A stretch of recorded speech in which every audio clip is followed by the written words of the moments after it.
Good afternoon, everyone, and welcome back to the NatWest Powering Our Communities webinar series. I'm Shania Ferdinand, and I'm the Business Inclusion Program Manager at NatWest. At NatWest, our purpose is to champion enterprise by helping to remove the barriers that too many face. We have an ambition to remove those barriers and support more diverse-led businesses to succeed. There are a few ways in which we provide support to small businesses, one of those being our Business Builder. It's a virtual tool to support businesses who are looking to grow and those looking to start up. The program supports early and idea stage businesses right the way through to established businesses looking to pivot or diversify their business model. We offer digital and event-based learning and a digital community from which you can grow your network and learn from your peers. Also, our Digital Business Hub provides content relevant for your business in the form of articles, videos, and toolkits, which provide intelligent and practical solutions to everyday business challenges. So if you have a business need and want to know more about ways we may be able to support them, please do feel free to get in touch. Now I'm moving on to our Powering Our Communities. I'm very excited to welcome you to today's session, which is part of a series of webinars which are focused on supporting Black, Asian, and ethnic minority business owners. The coronavirus pandemic has impacted businesses in the UK in various ways. And although the world is different to how it was when we first went into lockdown, during these uncertain times, building relationships is more important than ever. Whether it's to help boost sales, find partnership opportunities, or just to grow your connections, networking is invaluable for business growth. So before I introduce today's speaker, just a bit of housekeeping. Please feel free to use the comment function to connect with each other, share who you are, where you're from, and your business, but also to post any questions. And I can see you've already used it, so thank you, Sarah. So I'm extremely pleased to introduce Gori Yayaha, who's the founder and CEO of Upscale Digital, a learning and digital empowerment agency creating a fresh and dynamic approach to learning through virtual and in-person training from some of the most charismatic experts worldwide, with an overarching mission to empower businesses and individuals to boost productivity and succeed in the digital age. With over a decade of experience, he has engineered and led programs that have upskilled over 250,000 people globally, covering regions across Europe, Africa, and Asia, both in person and virtually, closing the digital skills gap. Gori is an evangelical advocate for diversity and inclusion with a mission to support people of minority ethnic backgrounds to boost career progression and develop relevant skills for the future workplace. He's a highly sought after keynote speaker who advises some of the world's best known companies on the subject of the future of work, workforce training at scale, and digital leadership. So I'm really pleased and honored to be in the presence of such greatness. So thank you so much for joining us today, Gori. And please enlighten us about how you can adapt your networking skills for the new now. Wow, what an intro. Thanks, Shania. Really is a pleasure to be here with you, and super excited to be able to help the audience better understand how they can adapt their networking skills. We've been through quite an experience over the last few months, almost half the year. So yeah, it's really great, and I'm hoping to kind of talk you through a presentation that I've got that essentially will help you better understand how we can adapt our networking, essentially. So it should be a great session. Great, cool. So hopefully everyone can see this. As Shania mentioned, we do have a chat box available for you to feed into, and I do want this to be interactive. Please, if you can, share in the chat box, talk about where you're from, what you do, what your business is, and hopefully we can engage as much as possible there. And as Shania mentioned, this session is about adapting our networking skills, and that should be really something that we take on with both hands, better understand how we can use this skill to help us grow our businesses, in some cases grow our careers, and hopefully reach, a wider audience too. So I'm super excited to kind of be here with you to talk you through this session. I know I have a moderator who's going to help me kind of flip through the slides. So bear with me as I'm jumping from slide to slide. But firstly, thank you for joining. So really appreciate to have you on the session as well. So we jump to the next slide, please.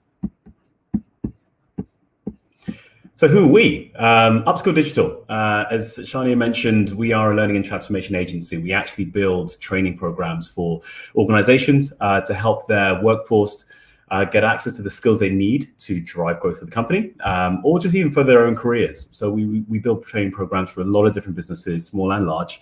And I'm looking forward to talking you a bit through one of our sessions that we run, and we do specifically networking training as well, on how you can help utilize that to be able to drive growth for your own career, or perhaps even for your business as well. Next slide, please. Who am I? I guess people often wonder how do you turn networking into a training session? I am the founder and CEO of Upscale Digital. I'm a serial entrepreneur. This is my third startup. I'm a British-born Nigerian who has, over the years, really tried to kind of hone my own skills in building businesses to help people either gain the skills they need to grow, or essentially help them engage and further their own progression. I've worked for large corporations as well. I've been able to navigate my career path and move on to entrepreneurialism, and for me it's all about sort of driving the right mindset for growth as well. So I do a lot of international speaking, and when Shania mentioned sort of inclusion and progression, for me it's really important to help those from a Black or BAME background, leverage the skills and the tools that are out there to help themselves grow and really build that representation too. Next slide, please. And I really want to talk about businesses that are out there really blazing the trail. I'm really fortunate, as a Black founder, to be able to connect with some amazing business owners that are out there doing some amazing stuff. I mean, look, in the UK, I think there's something like around 15% of the population identify as being ethnic minority, but only 5% of startup owners are from ethnic minorities, which means, the representation isn't there in terms of people building those businesses, and that overall startup ecosystem, isn't as represented as it should be. And from my perspective, those that are on this call, your business owners, you've done a lot to get to where you are today. And if we band together, if we leverage that community, we learn from each other, there's some really amazing growth that we can have. And there's lots of great businesses out there, hundreds of thousands of them, owned by those from BAME backgrounds that are absolutely lighting up the path for us all. And I want to see yourself as a trailblazer here, right? If you're a business owner, you're looking to kind of grow this business and be that representation that we need in the startup ecosystem, or just generally as a business owner, we want to build that community. One example, and again, there are a few out there, I could have picked a bunch of businesses that I either am connected to or I know well that have done amazing work. One of the ones that I want to pick up was it's a company called Chuku's, who's based in London. It's London's first only, as far as I'm aware, Nigerian tapas restaurant. And really interesting business. They were building their business through community pop-ups, right? And I think they launched at the start of the year and realized, obviously, that when COVID hit, it put them into a difficult position. Again, serving food, Nigerian tapas, they found themselves very sort of, having to close their business. And I think as business owners, they really needed to see how they could leverage the online world to reach out to other businesses, to engage with their customers, and hopefully continue to keep that engagement going. And how do they remain visible? It's one of the interesting things I found about that approach is that they tapped into their network. That's what they did. I follow them, and what I saw them doing over lockdown was really interesting. They ran virtual supper clubs. They had interviews with up and coming Nigerian talent. They ran a newsletter. They were doing a lot of great stuff that really, helped them grow the business through such a sort of turbulent period. And that's what I want to kind of talk a lot about today. It's really like, how do you leverage platforms to help yourself grow and adapt those networking skills to ensure that you can drive the business? I know they even ran a crowdfunding program, which led them to be able to create a restaurant, to actually build the restaurant. But then, of course, lockdown hit. So, what's great is that during this period, they were engaged with their network and ended up, now they've actually reopened, obviously. I mean, I think it's been really, amazing to see how businesses can leverage online platforms whilst, going through a really turbulent time for most businesses, you can imagine, through lockdown. So again, for me, and next slide, please, for me, it's all about recognizing that, success really is, really looks like you, right? And the power of networks is so important. It's so vital that you can really leverage these. And I'm reminded of this proverb, right? And because when you're a business owner, often it can be quite a lonely place, right? And the reason I like this proverb is because when you're trying to build a business, often, you feel like I have to go fast, I have to build quickly, I have to do as much as I can do. And you end up kind of doing that well if you go alone, right? But if you really think about, banding with your peers, listening to other business owners, try to get some, interesting, support and advice, you can help yourself to really go much, much farther. And that's really, really important. Look, as a Black founder, and some of you may have heard this before, the whole concept of having to work twice as hard, getting your head down, getting stuff done, I don't believe that is the way to really do it. I think you have to be strategic about how you approach growing your business, growing your network as well. So I'll talk a bit about that as well. Next slide, please. And I mentioned this before, we're talking about success looking like you, right? And so NatWest sort of put this together in terms of helping power communities, right? It's recognizing other people that are doing great work out there and knowing that we are in a position to really drive growth and connect with each other and support each other, in this current climate. And that's really, really important. Next slide, please. So let's kind of move into networking, right? And when we're thinking about how the pandemic has changed the way we can engage with friends and family, how we can network in almost what will feel like a slightly different realm, we've got to really thank the power of the internet to help us to connect, even from the comfort of our own home. And especially for those that always consider networking to be something that is a bit cringeworthy, something they're not always comfortable with. I think being able to do this remotely has been, an interesting shift for us. Many of us over the past 6 or so months have had the chance to perhaps join virtual birthday parties, had to sell their stuff remotely, connect with people they haven't connected with for a while, right? And that's all because we've, have to be in lockdown. We have to adapt the way we have engaged with friends, family, colleagues, suppliers, contractors. How do we do that in a way that still drives the growth of the business? Next slide, please. So when I often speak to people about networking, right, people have different thoughts about what networking really means. And I want to engage the chat. I want people to have a really think about what this means to them. So I'd love you, if you can, to have a think about the first word that comes to mind when you think about networking. What is it? What is it that comes to mind when you're thinking networking? So if you can, take a few seconds, put down what really springs to mind. And I'll let you, I can see a few of the chat, but I'll let you just, put some of those down. And this is really the fun part, because it's an activity we can all kind of engage together and have a little think about what does come to mind. Networking is a term that, some people feel comfortable with, some people don't, right? And I think because of that, it's really important that we're able to embrace it and embrace what it means to us and how it can help us grow our businesses as well. So have a little think about that. If we jump to the next slide, please.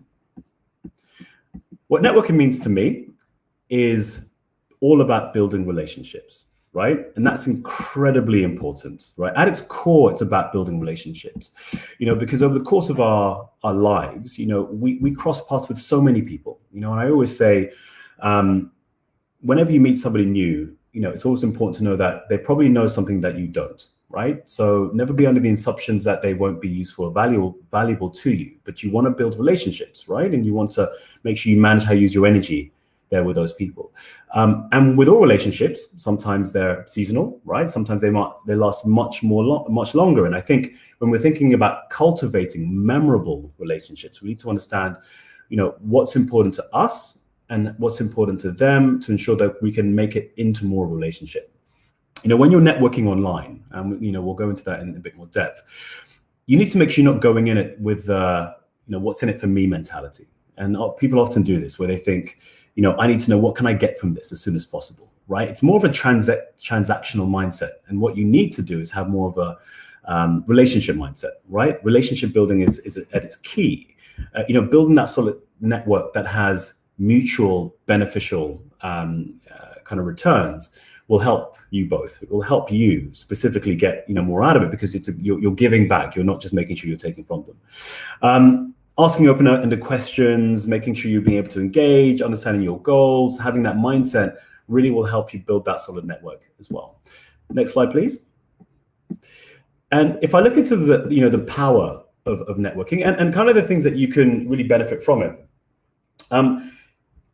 Being online and being able to really leverage those platforms online, it allows you to be able to network with businesses, from the comfort of your own home, right? It's one of the most amazing things is having that flexibility. You could probably be in your pajamas networking with people without having to worry too much, about, trying to be there in person, build that relationship, get that one-to-one vibe. And yes, some people thrive in those situations, but your reach is much bigger, right? And, you have the ability to control that conversation, which is really interesting. You can stop and think about what you say before you say it. Those that have been to networking events or events where you can connect with lots of people that might be helpful for your business, often you have to think on your feet. You have to think quickly. You have to analyze what it is they're saying and how they can help you and how you can help them and respond quickly. But when you're doing so online, you have a moment to digest. Decide whether you even want to continue the conversation or not, right? And that's the power that online allows us to have. You can think about how to initiate the conversation. You can do it quickly, right? You can do it quite easily. Obviously, it's a bit subjective based on the means by which you're connecting. But you often don't have that awkwardness that sometimes comes with starting a conversation with someone you don't know. And I think that's why online is easy, because you're all on a fairly level playing field, but you have the ability to engage with them whether you'd like to or not. And you can build that network whenever you want to, right? And that is a phenomenal, it gives us so much more control, right? It allows us to be able to choose when and where we want to network and with who. We can jump in and out of conversation as we please. Next slide, please. For me, it's about, cultivating meaningful connections that can drive growth for your business. And what does that mean to you? When you're looking at networking skills online, you're allowing people to see the person behind the business, right? That your business itself will have a personality that you can engage with, that they can engage with. You can have the ability to meet people that are interested in what you do. Let them know what's behind the brand is a great way to be able to engage. They can get to know your business in more detail, what opportunities you're seeking. Is it funding? Is it, generating new leads, finding new suppliers? Have those goals in mind is incredibly, incredibly important to do when you're trying to engage with people, because that's going to help you be more strategic in how you approach. So next slide, please. I'll ask you a quick question to have a think about, in the background. Over the period of lockdown, right? The last 6 months or so, or even over the course of the year, have a think about how you've cultivated your connections whilst working from home, right? Have a think about how have you used those connections to grow your business. Ask yourself this question, because we're going to look at mapping out those networks in a moment. So always ask yourselves, am I being strategic with my networking? Am I engaging with the right people? Am I spending my energy with the right people in the right conversations? And that's really, really key, because, connections are fundamental. And I've mentioned a few times in this session, it's harder slightly to do so virtually, but essentially you have a much more open sort of remit in terms of who you can connect with and how as well. And I also kind of remind the Maya Angelou phrase, which is, people will forget what you said, right? They'll forget what you did, but they'll never forget how you made them feel. So those relationship building approaches is really key. When you think about the energy you put into the networks you're trying to build, over the course of this period, we've all gone through a bit of an emotional roller coaster with lockdown, with the pandemic, trying to keep our well-being, our spirits high and our well-being in check whilst we're working from home. So those conversations you have, those relationships you're trying to build, be sure that you're making them more relationship-based and that you're not being too transactional about it. Next slide, please. And I talked about the whole idea of not needing to work twice as hard, right? In some cases, to even think you're going to get twice as far, half as far, but about being strategic. Because, who is in your network, identifying who they are, internal and externally, if you're in an organization or looking to build something, much more wider, you really need to be strategic with who they are, and being focused on targeting those individuals and making sure that, they can help you grow the business and achieve the goals that you're setting for yourself, right? You might need to go a little bit deeper into the network. And it's not just the people right? It's the people that you connect with. It's those that you are following, those that are following you across your social media platforms, right? Let's try and really leverage those platforms to grow. And when I talk about strategy, and next slide, please, I want to think about your approach. Have you ever set yourself goals around networking, right? Often people don't, right? They'll think I'm just going into a conversation, keep it natural, or else it doesn't feel authentic. And please, by the way, we're going to have a Q&A at the end, but I would love you to share your questions, because I'm sure you're going to have a few about how you feel about networking, in the kind of the online world. Set your goals. Have a think about that relationship mindset. Define those power contacts. And when I talk about power contacts, those are people that are, essentially influential, right? There may be people who have, access to networks you need to get in touch with, people that can give you advice on areas of your business that you need to engage with. Think about adding value, right? So important when you're building relationships. What value do you add to that conversation? So consider those questions to yourself, because you need to, if someone came to you and asked you the same question, here's what I do, I want you to see if you can help me. You'd say, well, I'm not quite sure why I'm giving you my energy.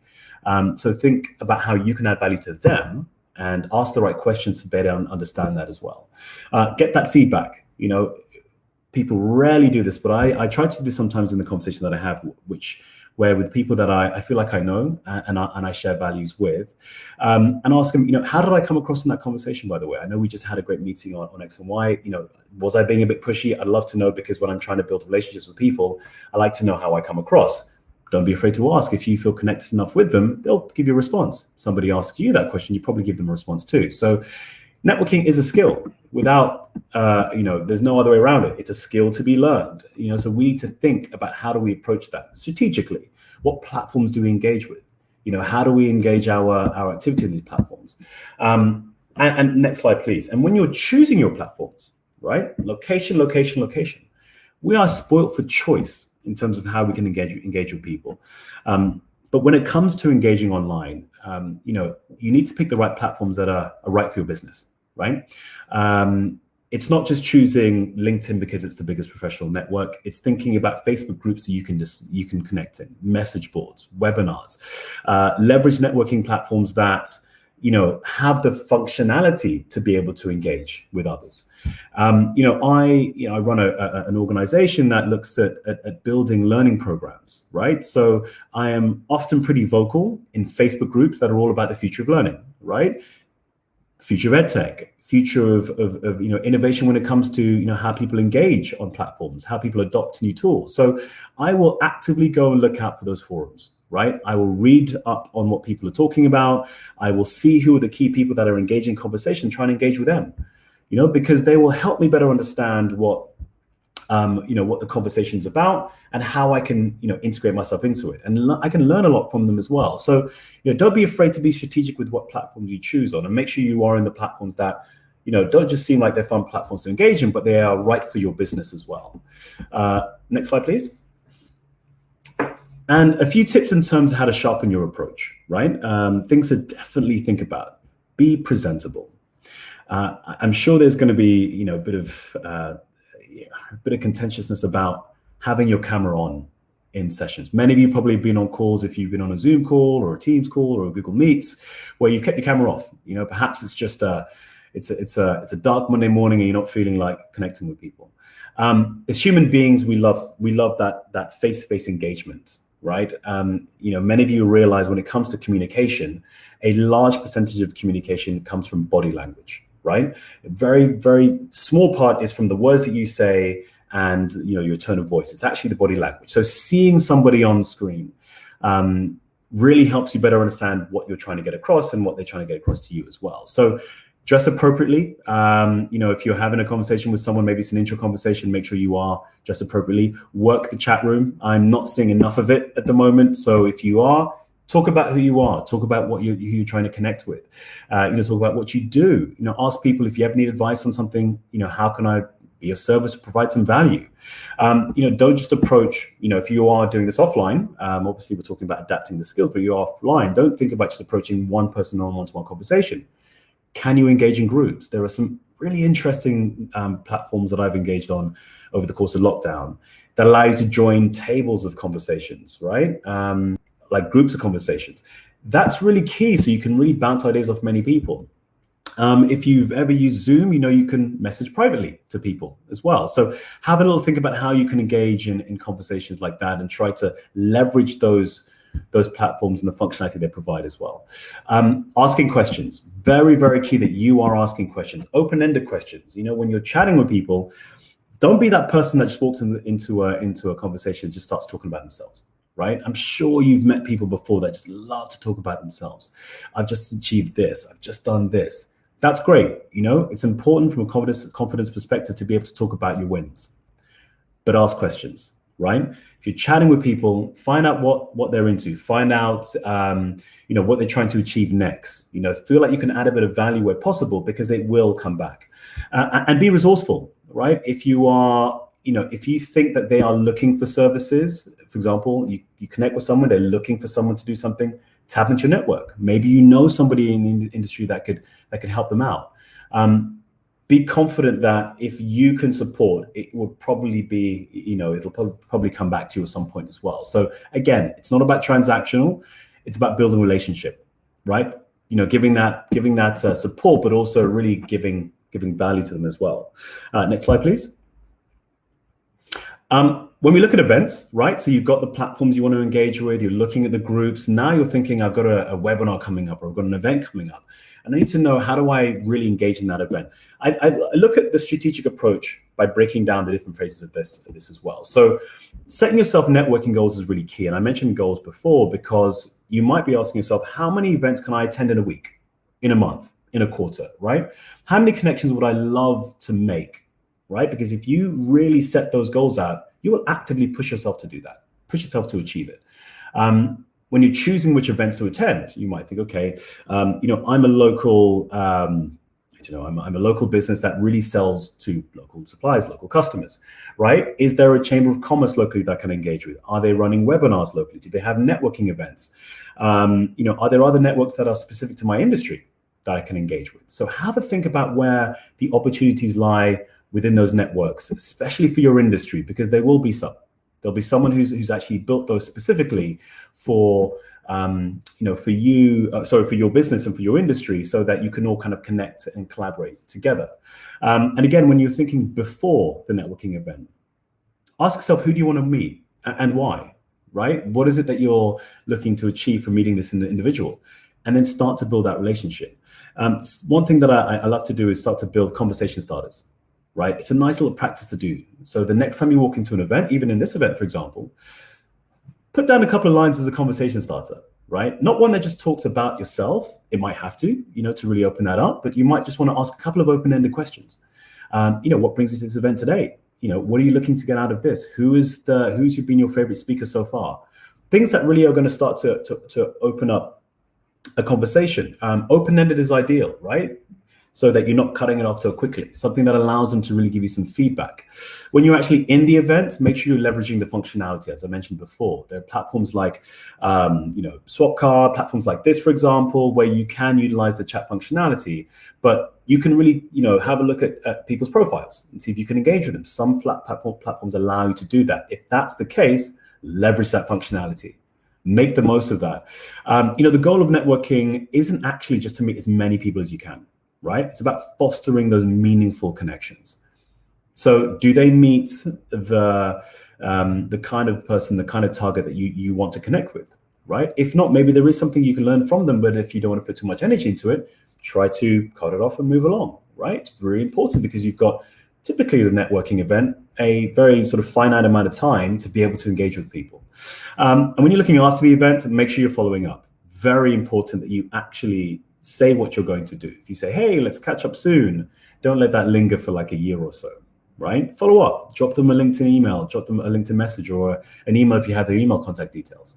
Find a time to explore those synergies, right? Can you connect with them at a later date, but say, here are 2 or 3 things we actually discussed on the call, copy and paste them into another document to remind yourself, or write them down and say, I'd love to have a little or continue a conversation about X, Y, and Z. Because that really helps you continue that conversation rather than just thinking it stopped there. Next slide, please. Next thing is looking about mapping out your network, right? And I've talked about this internally. If you're working within a particular circle in an organization, or you're thinking externally, I'm thinking, trying to grow this business and drive contractors. you've got to make sure that you go deeper than just the people that you know, and making sure that you're going further out by connecting with new connections. Next slide, please. Because this statement, I'm sure you've heard it before, your network is your net worth, right? It is so true, right? You really have to think about, who do I have in my network, right? And I'd ask you to write this down on paper if you can. Have a little think. If you put yourself in the middle of the paper, who within my network are the people that either I haven't had a chance to connect with, but I love to connect with, and start to map that out.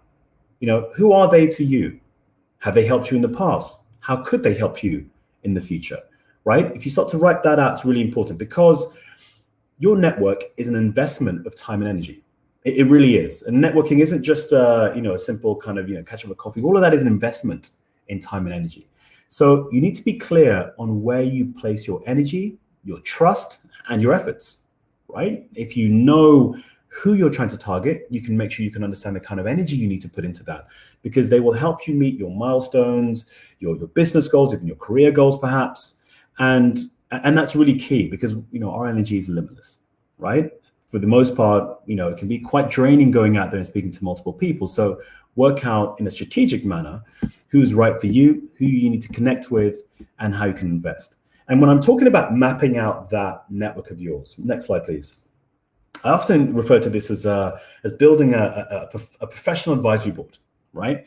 These are people that you can rely on, people that you can connect with. They could be a former colleague, it could be a school friend, it could be a life partner, it could be anybody, right? These people, you never underestimate what somebody within your current network, friendship group, how they can help you grow, right? You've probably been connected with them virtually over the course of lockdown, over the phone, over a call, at a party, a virtual party, for example, right? The people that you want to build within your network are those that hopefully share similar values to you, right? They're honest with you. They will hopefully, be able to tell you critically, in a constructive manner, what they think of a particular program you're working on, or a particular sort of business idea you're trying to grow. And those are people that you need, people that you really share your values and can help you, give you that constructive feedback as well, because you built trust with them, right? But dig deep into your network and know that if somebody approached you, you're in their network, and they said, "Hey, can you give me a hand with something?" The chances are you'll say, "Yeah, happy to," right? People love being asked for advice. So don't hesitate to tap into your network like this as well, and think about kind of building that personal advisory board, because they can provide you different perspectives on some of the work that you're working on as well. You might have somebody somebody who's a former colleague who is amazing at marketing, and think, I just want to bounce a couple of ideas off them. Somebody who's great with finance, somebody who works in, they could be a PA or an office manager, and you actually want to ask them a bit of a question about the landscape of finding a new office, for example, right? Think about your network, start to map it out and get it down on paper. And one of the other things to think about is, if you are reaching out to them, think about how you take on feedback. I'm a big believer that feedback is a gift. You've got to see it like that, right? If somebody's being, giving you constructive feedback around a particular program you're working on, and your natural response might be, why are you saying that? I'm not sure if I want to, believe what you're saying because where it's coming from. Take feedback as a gift, right? Have a think about how you can, use that information to guide you on what perhaps you do next, right? Because that will be a different perspective to what you have. And that's so important when we're trying to grow our business and invest in new areas as well. Next slide, please. When I'm looking at showing up and connecting, and what's really important, and I talked a bit about the roller coaster we've been on through lockdown, emotionally, well-being wise, when you're networking, digital networking especially, right? You've been on Zoom calls all day, and you're trying to make sure that your energy is being used in the best possible way. You still have to understand the importance of showing up, especially in those meetings that you're able to establish. Next slide, please. And that's all about bringing your best self, right? For me, it's really important that when you get that opportunity to shine in a meeting with somebody who you've managed to lock down, somebody who's influential in your network that you've really been looking to speak to, show up, be prepared, right? Don't walk into meetings saying, "Hey, great to have a chat. Let's see where we go from here." Have a bit of a structure in your mind, right? There's always a discussion, debate. Again, I've talked about the webcam off, webcam on, right? When you're looking at dominating digital spaces, right? You're looking at engaging people in a way that really builds that connection. Try to make sure that you can be as visible as you can be, right? It's hard to be visible, in this current period, especially if you got your webcam off, right? You don't have that face-to-face platform. We're still looking at the power of 6. You can't go to these large events. Events were supposed to go live in October, but unfortunately, quite a few of them have been pulled back. So when you go virtually, we have to make sure that we can show up, right? Replicate as best as we can offline as we would do online, or replicate online as we would do offline. And different people have different environments working from home, right? Sometimes your current setup isn't ideal for a call. There are some platforms that allow you to blur backgrounds, change your backgrounds. I'm sure many of you would have seen it by now. If you don't feel comfortable with your background, blur it, use the functionality, add something, build something. If you want to build up a background that actually has your logo in it for your business, build it. There are loads of templates for free online, and guides on how to use on every single one of the platforms that exist for virtual conferencing. So use that to be able to help you engage and show up. Be prepared, as I mentioned. Know your why. What talks about cultivating meaningful connections.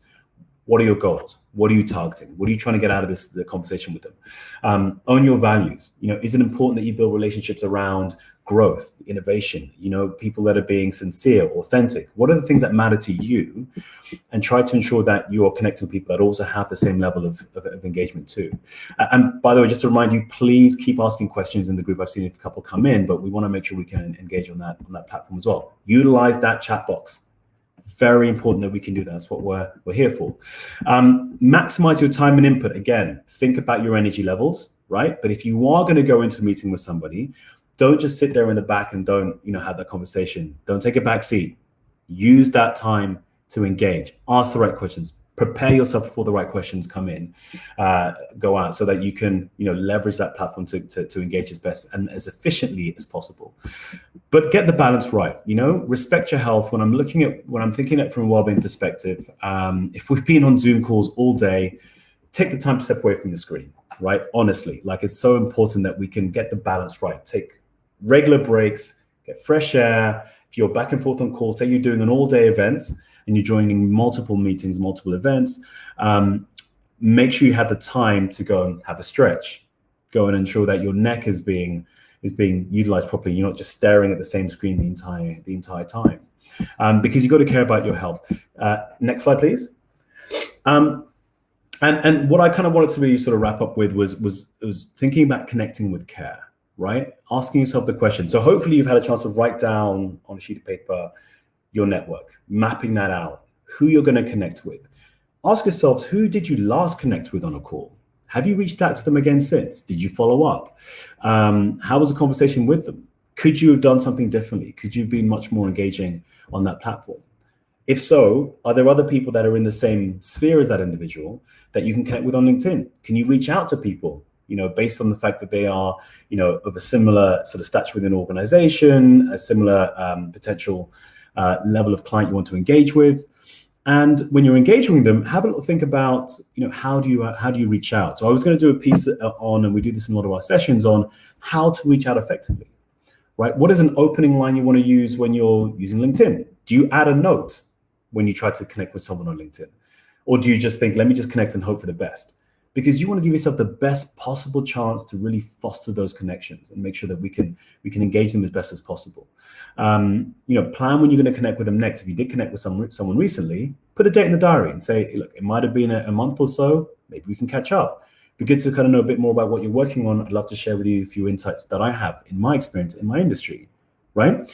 And it's really important, especially, as a Black founder, right? And for those that feel that culturally we're not too comfortable always shouting about our wins or shouting about what we do or being able to comfortably disclose that because we're just getting our head down and getting this done, right? We want to really overcome those cultural barriers. And from my perspective, I was always somewhere that said the proof is in what I deliver, right? If I keep delivering, it's going to be great. But then you have to come to a point where if people don't know about what you're delivering, you won't be able to grow, right? I don't know a single person that I've, any of my peers that run businesses that haven't got business through word of mouth, right? Through referrals, to people talking about other people's amazing projects they're working on, or businesses that they've started recently. So you've got to think, how can you connect on that level? How can you make sure you're being sort of open and honest about the things that you're working on? Get that critical feedback, right? You might be getting feedback from somebody that you might eventually want to work with. And that's really important because they'll feel more invested in what you're working on as well. Next slide, please. So key takeaways to wrap up. When we're looking at digital networking, it's really important that you've got a relationship-based mindset, right? Not a transactional one. Digital space gives us so much of a wider realm to be able to connect with people, right? And to be more in control of those conversations, right? Because they happen online. And that means you've got to think about, how do you build those relationships through those mediums, right? Are you asking enough questions? Are you giving enough value to that conversation, rather than just thinking, I'm just going to take and take and take. What do you do? That's great. Here's what I do. Can I sell this to you? Right? Because people don't want to be sold to over and over again. They really want to have a relationship being built, because down the line, there will be an opportunity for you to be able to engage in that way. Map out your network. Put pen to paper, right? Type it out on a notes document you're putting together. Who are you looking to connect with? What is your why? What are your goals? How many connections are you trying to build over the next X period? And can you make sure that those are meaningful connections you're trying to build, right? Are they targeted? Particular industries and particular individuals in particular industries, particular roles in particular companies. Who are you targeting and why, right? What's important to you to get from them, and make sure you are having that conversation with them to build that. Relationship building takes time. And patience is the key. Don't think that because you can reach out to somebody on LinkedIn very quickly, very easily, they're going to connect with you and bang, you have a relationship that's been built for life. Often it takes time to build that. So think about connecting with care. Be conscious of your energy levels. Be conscious of your well-being, right? Make sure that if you've been on Zoom calls all day and somebody wants to have a chat with you at the end of the day, make sure that energy that you're about to spend is right. If not, can you move it to a day when you're going to be much more energetic to engage in them as well? So those are the key points. I'm glad to have the space to be able to engage with you all, talk you through some of my key tips when it comes to digital networking, where to engage, how to get the most out of those relationships, and ensuring that we can go out there and build the great businesses that we know we're building already. Next slide, please. Cool. So going to bring Shania back. Hopefully we've got some questions coming in. I can see a few already, but I think there's definitely a few that we can talk through. Thank you very much. No, thank you so much, Gori. That was so interesting and so useful. And we do have a couple of questions, so I'll kick off with those. But anybody, if you think of any as we're going through, please do ask them. But I also have some questions for you myself. So the first one we got from Gavin. Thank you, Gavin. So he said the initial outreach and introduction is what he finds can be the greatest barrier when trying to connect or grow his network. And it can be hard not to come across as if you're selling something. So how do you recommend to overcome this? Great question. Thank you very much, Gavin. I think, you've got that sales mindset, right? You're thinking, I need to get this person because I need to sell to them, right? You might want to start with asking, what is in it for them, right? What value are you bringing to them first? If you start to think about them, you're going to start to ask questions if you can't understand that information. If you say, I can look at them as, from afar and say, this is what's right for them, but you haven't asked them the question. Right. And then you can start to really build that connection with them, because you are identifying the problems or the challenges that they are trying to solve. And then they'll start to feel like you actually care about those challenges, rather than talking about, I want to sell what I have to get off you right now. And having that patience, right? I'm well aware when I'm having a chat with people and I'm thinking, oh, I've connected with someone, or I think what they do is great, and I know I can sell them something that I deliver.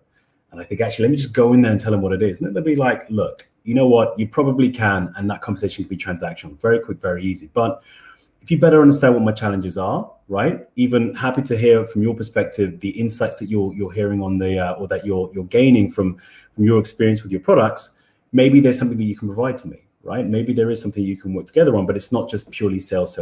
So have a think about building that relationship with them. If you genuinely do think they're an opportunity to sell to, try to get in the skin of what their challenges might be, and make sure you ask the questions in a way that doesn't come across like you're just selling, but you're keen to better understand, what it is that they're going through and how you can help them solve it. Maybe it's I really want to show you an article that was going to be really useful for you, because I think that, and it doesn't have a link to your services straight away. It's just, I want to share something that's going to be interesting to you, because then you yourself know you're not just selling.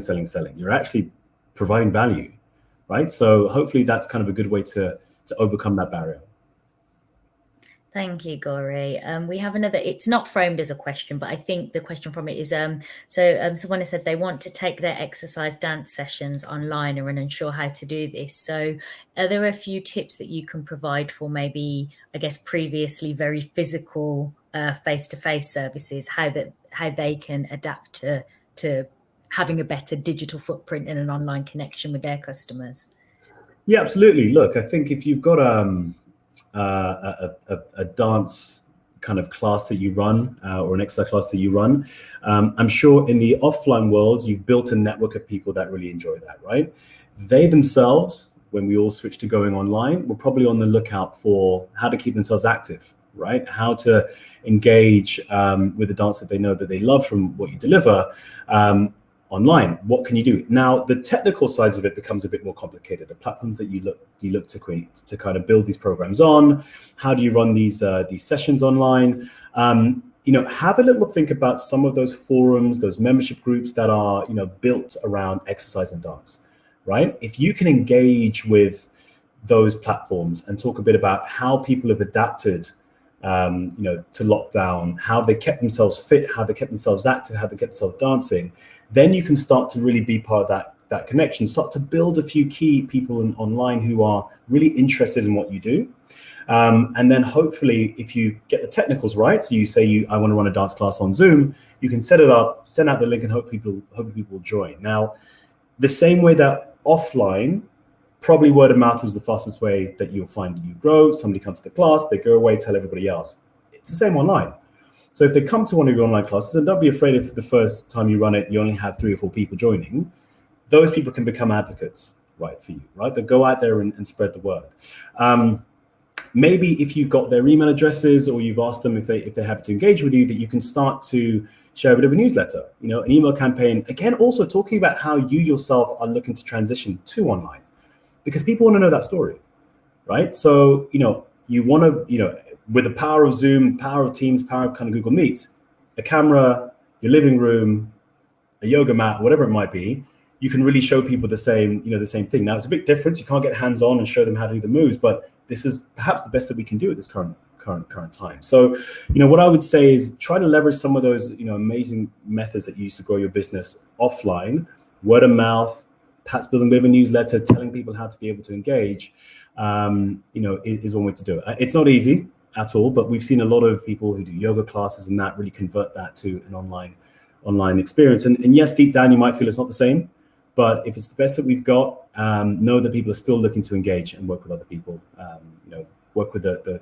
things they know and love, like dance and yoga and whatever it might be online too.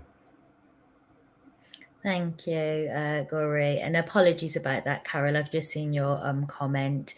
We do have another question from Marky. I wish to engage skilled volunteers online to help their non-profit organisation. Are you aware of any places that they might be able to engage with potential volunteers? I'm thinking I had a few that came to mind earlier in lockdown. I did talk a bit about online volunteering platforms, right? That actually gave access to be able to sign up to charities that are specifically providing help online. It literally escapes my mind right now. So hopefully maybe I can share a link if I can in the chat, or maybe we can send one out later. But if you literally Google online volunteering platforms, there are quite a few that have aggregated other charities or other sort of networking platforms that you can engage with volunteers. So apologies, top of my head, I can't think of any right now, but definitely if you have a little look, you can find some, because there are people out there who are, I'm not going to say they're twiddling their thumbs at home, not knowing what to do, but they're people who are really keen to be able to support charities that are going through a difficult sort of turbulent period. So I'm sure there are people out there, and they are probably looking and Googling the same things. Who can I help online? So there'll be those aggregators there for you as well. Thank you. And so can you tell us a bit more about your personal experiences of the value of networking? And have you found that the networking skills that you use have been different or similar to what you've used sort of, I guess, in a more professional career setting, or what you've used in your as a business owner? Yeah, so I guess in my, career or early career, when I looked at networking, it was really trying to identify colleagues in the organization that were doing great things and trying to almost latch myself onto them, because they're almost within touching distance, right? When you're in a business, you try to find people either in the canteen or people that you've heard about that are doing great things. You can reach out to them through an internal network. It's a bit different when you're running a business because, as I said before, running a business can feel a little bit more isolated.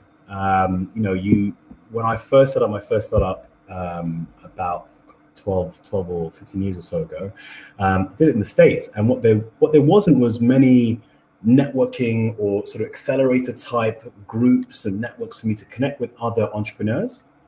And that was pretty hard because there was only maybe I think there was only one person in my network at the time that had ever built a business. And I didn't really know how to reach out to other people that had built businesses before. So over the years, what I needed to do was really kind of look at local, they weren't chambers of commerce where I was based, but, sort of local council networks that were basically, bringing business owners together. And I leveraged a lot of those to find individuals that were also in the same level as I was. So early stage startups, people that were looking to engage.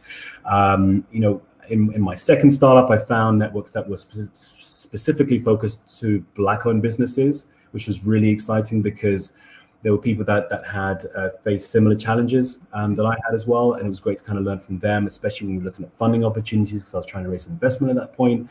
And so there is quite a contrast between the career-led networking, where you're looking to identify mentors, advocates, people that could be sponsors for you as you rise to the organization.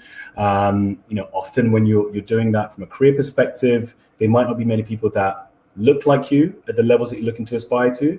So you hope to find sponsors that don't look like you, but that can help open doors for you. Mm-hmm. There are similarities when you're running a business, because you might not be able to see many other businesses that are run by people that look like you, but there are individuals that can help you open doors. Mm-hmm. And it's really crafting your approach to be able to engage with them as best as possible. Trying to help them, or help them understand what you do, what's great about what you do, how you're proud of what you achieved so far, and kind of, engage with them. So I think I'm really fortunate nowadays with sort of in my sort of third startup phase, that there are loads of amazing networks out there. Networks like, YSYS, which is Your Startup, Your Stories. That's really helping engage very early stage founders and also businesses that are from people from sort of mixed diverse backgrounds. Other platforms that are really helping individuals, kind of like really progress and connect with each other. And I think in the business world, business owners often don't think about those. They think about, I got to get my head down and build my business, when actually those networks are key. You can go so much farther if we go together. Thank you. And can you tell us a bit more about why you think diversity and inclusion is so important in the workplace and within your business network? Yeah, I think it's key. When you think of echo chambers, right? You think of your very sort of close group of friends that either look like you, speak like you, act like you, are from similar backgrounds. If you have that close group, you don't have that diversity of thought, right? You don't have people that give you completely different perspectives that will help you think differently about how you want to grow your business. So diversity is key. I mean, across my network, I connect with individuals and almost latch onto individuals with completely different backgrounds to what I have. To better understand, if I say, this is the problem I'm trying to solve, would love to get your perspective on it. Rather than thinking I'm only going to try to connect with people that look like me, or went to similar school as me, or had the same, support that I did, or didn't have any support like I did, right? Like, if you latch onto those people, they'll have a very similar mindset and won't give you that diversity of thought. And as business owners, you need that diversity of thought. It's helpful for you to think laterally and differently about how I grow new opportunities, how I grow new products. So, it's really key. I think a lot of organizations, we know that sort of nowadays, many business owners often haven't thought first about diversity and making inclusive workspaces. So there is a big sort of movement going on. I know, in Upscale, we've built a whole number of programs around driving inclusion and progression for individuals in organization. So if you feel like you're an individual that's looking to progress, there is tools, techniques, training that you can have to actually help you move through that organization. But those leaders at the top need to also adopt the kind of diverse and inclusive mentality to help build those spaces as well. So we do a lot of senior leadership training that drives leaders to think, how do I take that, what I call sort of courageous accountability, right? How do I know that as a leader, I need to ensure that I'm building a workspace that is inclusive, that helps people progress, provide that level of equity that we need to keep everybody giving everybody the same level of chance. So diversity of thought is one thing, and I think we say it a lot, but I think really understanding how we make those spaces inclusive, right? So everyone can progress at the same level, at the same pace is very important. Thank you very much. And my final question, so as we're coming to the end, what are your top tips for networking? So what would you recommend to someone who was starting out on building a network, especially as an early stage business owner, and I guess thinking about with the backdrop of the fact that we now have to network more digitally for the foreseeable future? What top tips would you give to someone like that? I've got a few. I would say map out your network now. Right. So, put it down on paper. If you're on LinkedIn, for example, you can actually download your entire LinkedIn list of people that you've connected with. You can identify people within those lists that you feel either I connect with, but I haven't reached out to. And I can start mapping out the people that are key to us, key to me for my growth, or key to my business. So mapping out your network is key. Building conversation starters. I think it's always good to have a few of those in the bank. So things that you would like to open a conversation with. Perhaps even if you're looking to connect with someone on LinkedIn, you have the ability to add a note when you connect with them. People don't often use that. They expect if I just connect, they'll see my face, they'll see my title, and they'll know I'm a dead cert. Why wouldn't you want to connect with me? That doesn't always work that way, right? So put in a note. Tell them why, right? Tell them what you're interested in providing to them, sharing with them, what they can hopefully kind of share with you, and hopefully that will help you gain more connections. And the final thing I'll probably say is just know your goals, right? What is it you're trying to achieve, right? You're not just building your connection to have thousands of people you're connected with. It's much better you have a smaller number that you know that you can build really solid relationships with than thinking I can have thousands of people I can tap into whenever I want. Yes, having lots of numbers are great, but if there aren't people that would share in your mission, what is the point, right? So those are some tips that I share with you. Okay, well, thank you so much, Gori. Today's presentation was incredible and very, very useful. And we had so many comments that were saying thank you. It's been really helpful. So a huge thank you from me and our audience. And also to our audience, thank you so much for joining us today. Our next Powering Our Community session will be on the 21st of October. We'll be bringing you in conversation with Ronke Fashola. So in 2013, Ronke founded Love Your Look, which is one of the leading vintage inspired brands in the UK. And she represents the first and only Black female in the UK to launch an international sustainable reproduction vintage business. So please do join me on the 21st of October, where I'll be discussing her experiences, what she's learned, and her top tips for success. But until then, please stay safe and stay blessed. Thank you. Thank you very much.